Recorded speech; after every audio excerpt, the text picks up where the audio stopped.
इस एपिसोड की शुरुआत ठीक वहीं से होती है जहां शायजोंग को फोन को किस करते हुए देखते हैं और फंग भी उसे खुद से अलग नहीं करता और उसे गले लगाकर वहीं बैठकर सो जाता है। अब अगले दिन जब फंग और शायजोंग की आंख खुलती है तो शायजोंग जल्दी से पीछे हट जाती है।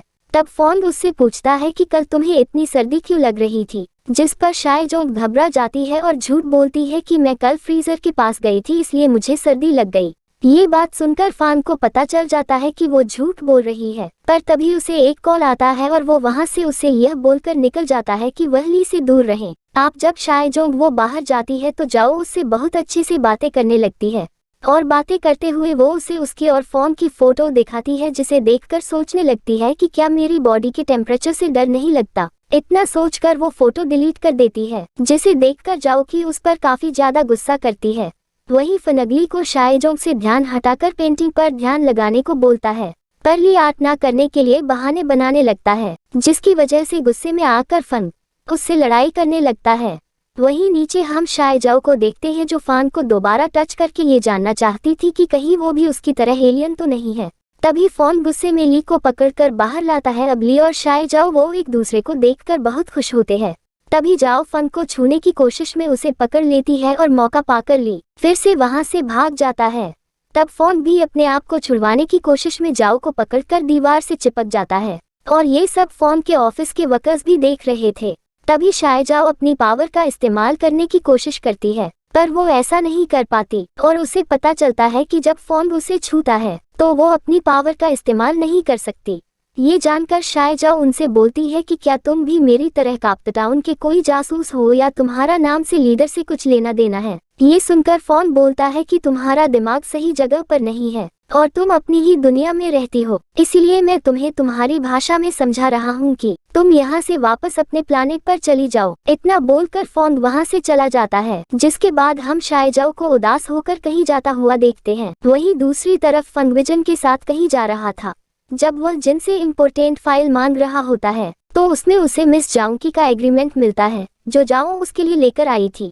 ये देखकर फंग गुस्से में सिक्योरिटी बढ़वाने को बोलता है। वही जाओ की उसी अपार्टमेंट में पहुंच गई थी जहां ली उसे देखकर बहुत खुश होता है और उससे बातें करते हुए उसका एक पोर्ट्रेट बनाने लगता है। जिसके बाद सीन फिर से फंग पर आता है जो जू के घर आया था, क्योंकि उसे पता चलता है कि जून ही है। एग्जीबिशन मिली है कि पेंटिंग लगाने की मांग कर रही थी। तब फंग उसे थैंक यू बोलता है और कहता है कि अगर जीत जाता है तो मैं तुम्हें बहुत अच्छा रिवॉर्ड दूंगा। जवाब में जो बताती है कि अगर ली जीत गया तो मुझे वो चीज मिलेगी जिसकी मैं हकदार हूँ। इस बात को सुनकर फंग को लगता है कि वो जो को पहले से जानता है, पर जोर से बोलती है कि ये बस उनकी सेकंड मीटिंग है। अब हम शायजाओ और ली को देखते हैं जहां उसकी पोर्ट बना ली थी, पर वो बिल्कुल भी अच्छी नहीं बनी थी।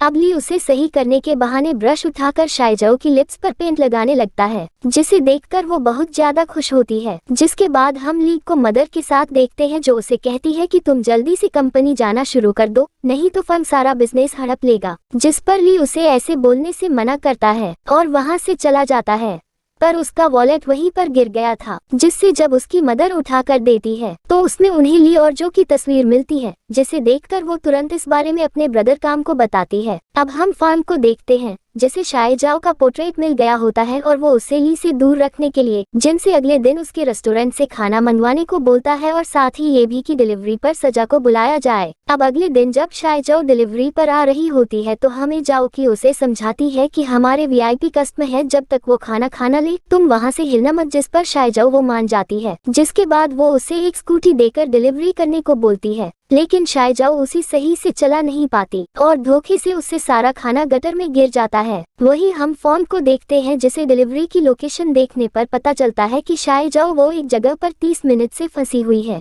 इसीलिए वो तुरंत वहां पहुंचता है जहां शायजाओ मैनुअल में घुसी हुई थी। जब वो बाहर निकलती है तो फंग को देखकर बहुत खुश होती है और उसे बोलती है कि प्लीज वो उसकी कंप्लेन ना करे, जिस पर फंग नहीं मानता। तब शायजाओ वह उसे बताती है कि 15 मिनट अभी भी बचे हुए हैं, पर फंग जल्दी से उसे पकड़कर पहले कपड़ों की शॉप पर ले जाता है क्योंकि उसमें से बहुत बदबू आ रही थी। तब शायजाओ ऐसा करने से बार बार मना करती है क्योंकि उसे टाइम पर डिलीवरी करनी थी। जबरदस्ती उसे कपड़े दिलाकर जल्दी से शॉप की अपार्टमेंट में ले जाता है और उसे नहाने को बोलता है और बहुत मेहनत करने के बाद कहीं जाकर नहाने को तैयार होती है, पर उसमें भी वो जल्दी से नहाकर बाहर निकलती है और तुरंत पैकेज उठाकर फंग के ऑफिस जाती है। फंग उसे रास्ते में देखकर उसके पीछे जाता है और फिर शायजाओ जल्दी से पहुंचने के लिए टाइम को पोस्ट कर देती है और आगे बढ़ने लगती है, पर इस बार भी फंग को कुछ नहीं होता और वह ये सब देखकर बहुत शॉक हो जाता है कि सब लोग अपनी जगह पर रुक गए हैं। तब वो भागकर रोड पर आता है और जाओ को मूव करता हुआ देखकर वो उसे रोकता है, पर उसे देखते ही शायजाओ भी पॉज होने का नाटक करने लगती है और किसी तरह उसका ध्यान भटकाकर वहाँ से निकल जाती है। अब जब सब कुछ सही होता है तो फॉन्ग जल्दी से भागता हुआ पार्टनर में पहुँचता है, जहाँ शायजाओ उससे पहले ही पहुंचकर बाथरूम में चली गई थी। तब वो फॉन्ग के सामने नाटक करते हुए उसे कहने लगती है कि वो उसे नहाते हुए देखना चाहता था, जिस पर बहुत घबरा जाता है और उसे एक कार की चाबी देते हुए इस बारे में किसी को भी ना बताने को बोलकर वहाँ से चला जाता है। तब जाओ बहुत ज्यादा खुश होती है, जिसके बाद हम फंग को जंग के साथ देखते हैं तो हमें पता चलता है कि आज जो कुछ भी हुआ वो सब नेशन लग रहा था। तब जांग उसे अपने इमोशंस को कंट्रोल करने को बोलता है, पर जैसे ही उसे पता चलता है कि मैं शायजाओ को मूव करते हुए देखा था, वो उसे उसके साथ रहने का सजेस्ट करता है और ये सुनकर फॉन्ग उस पर भड़क जाता है। अब हम देखते हैं कि फंग की दी हुई कार में इस बार में जाओ की भी जाओ के साथ डिलीवरी करनी जाती है, जहाँ पहुंचकर वो जाओ की उसे बोलती है कि शायद फंग तुम्हें बहुत पसंद करता है और इसीलिए उसने तुम्हें एक कार दी।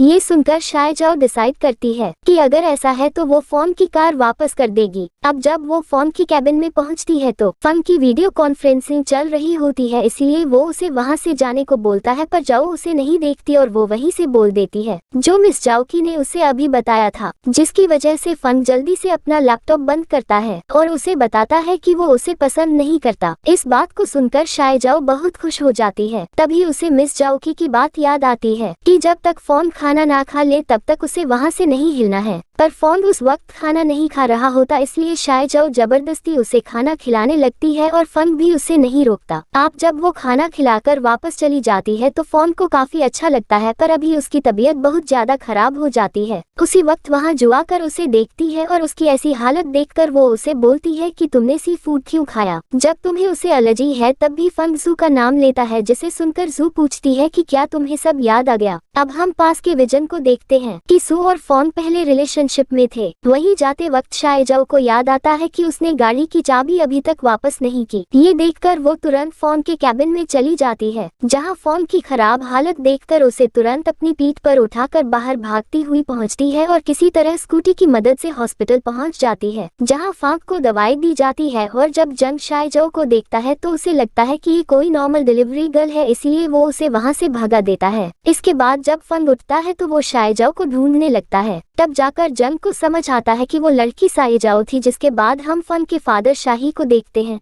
जिन्हें कॉल से फॉन्ग के बारे में जानकारी मिलती है। तभी मदुरो ने बोलती है कि हमें फॉन्ग का फुल चेकअप करवाना चाहिए। दरअसल ये उनकी चाल थी ताकि वो फंग की बीमारी के बारे में पता लगा सके, पर सीधी उनकी ऐसी बातों से अनजान था, इसीलिए वो मान जाता है और मदर काम को देखकर हंसने लगती है। अब हम देखते हैं जो के बारे में ही सोच रहा था। तभी वो वहाँ पर खाना लेकर आ जाती है और उसके साथ बातें करने लगती है। उसे देखकर उसकी पीठ पर खुजली करने को बोलता है, जिसकी वजह से शायजाओ शर्माती हुई दूसरी तरफ मुंह करके उसकी पीठ पर छूने लगती है। जब फंग उसके शर्म आने का कारण पूछता है तब वो बताती है कि वो उसकी बॉडी देखकर एक्साइटेड हो जाती है। जिसके बाद वहाँ पर डॉक्टर आ जाता है और शायजाओ को बाहर निकाल देता है और हम देखते हैं कि डॉक्टर के साथ आई नर्स ग्लूकोज बॉटल में कुछ इंजेक्ट करती है, जिसकी वजह से फंग को अजीब लगने लगता है और उसे याद आता है कि वो डॉक्टर नहीं है जो उसका इलाज कर रहा था। तब वो डॉक्टर बताता है कि मुझे तुम्हारी मॉम ने भेजा है। इतना बोलकर वह फंग को एक इंजेक्शन लगाने लगता है, पर फंग उसे धक्का दे देता है। वही हम शायजाओ को देखते हैं, जिसे याद आता है कि उसने फंग से पूछा ही नहीं कि कल खाने में क्या लाना है, इसीलिए वो वापस जाने लगती है। तभी रूम के बाहर उसे उसके चिल्लाने की आवाज आती है, पर जब रूम के अंदर जाने की कोशिश करती है तो वो लॉक था,